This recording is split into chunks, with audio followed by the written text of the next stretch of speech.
Lots of people ask me on this channel, Neil, explain the New Year's Honours List. How did it come about? And more importantly, how could people get nominated and receive award from Our Gracious Majesty the Queen? So today I thought I'd take that opportunity to explain the history, the background, and possibly how you too could be standing in front of one of our very much well-loved British monarchy and of course receiving that wonderful honour yourself. It's not as difficult as you possibly may at first thought. Hi, good morning, Neil Sean here in the heart of London. Lovely to see you and thank you so much for joining me today. If you've just joined and you've had a bit of a New Year break, Happy New Year. Hope all your Christmas went well and all that sort of thing. It went by in a flash, didn't it? What happened to it all? We're back in it, we're back into a brand new year. And of course, we're all back on the royal beat, as well as, of course, all those wonderful breaking news stories that truly matter to you. Now, as I say, a lot of people ask me, Neil, what is the purpose of the New Year's Honours List? And really, how did it start and come about? And how could we get involved? And it is really an interesting history, as with everything with our wonderful British monarchy. Can you believe it started way back in the 1890s, during the reign, of course, of the wonderful Queen Victoria? In fact, allegedly, it was part of her real idea. She wanted to honour people that had done so many good deeds, you know, in the community, worldwide, export Britishness, ambassadors, you know, that type of thing. And of course, it really just took off from there. Now, the awards themselves today, obviously when they're released, are met with slight controversy because certain people are unhappy with certain people who have been awarded them. But if you look a little bit deeper, there's nothing political involved there. It truly is all about who represents who. And more importantly, you know, what have they done for the country, the great of Great Britain, as it were. Now, how it gets put together is simply this, and it's rather easy, in fact. You basically have to go and get nominated, and all the details are online, as is everything in this wonderful world that we live in today, but you get nominated by certain people. Then, of course, you send that off to the cabinet.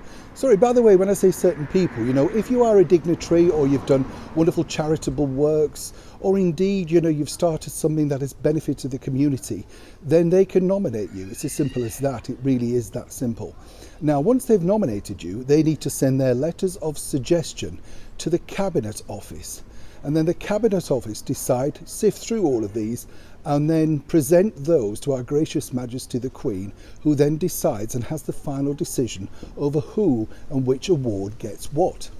Now, it's interesting, isn't it? Because when the media releases this New Year's Honours List, it always focuses on the famous, you know, the good and the great, like Dame Joanna Lumley, or indeed Daniel Craig, who played Bond. And a lot of people say, well, what's he got an award for? Well, think about what his last sort of few films have done for the British film industry. They've brought millions of pounds into the British film industry and, of course, exported worldwide. So he's done a good thing, hence the reason he's got an award. Now, what happens? Well, these awards are given out around about twice a year, normally on the official birthday of Our Gracious Majesty the Queen, and then in the New Year's Honours List. And again, there's an investiture. I've been lucky enough to attend a couple of these as a guest. Wonderful events. In fact, I've been into the very room where they take place. Quite daunted, in fact. And I love the way now, because certain people have come in of a certain age, they've even got a sort of steady frame at the side.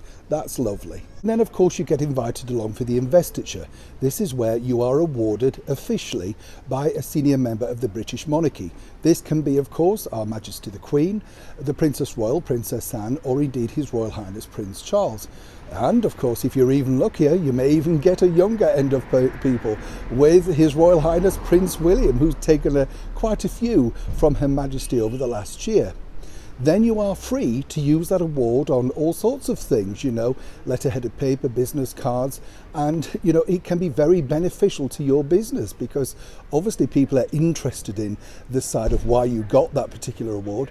And more importantly, of course, people then go, oh, you're an OBE, you're an MBE, or you're a Sir or a Knight or whatever.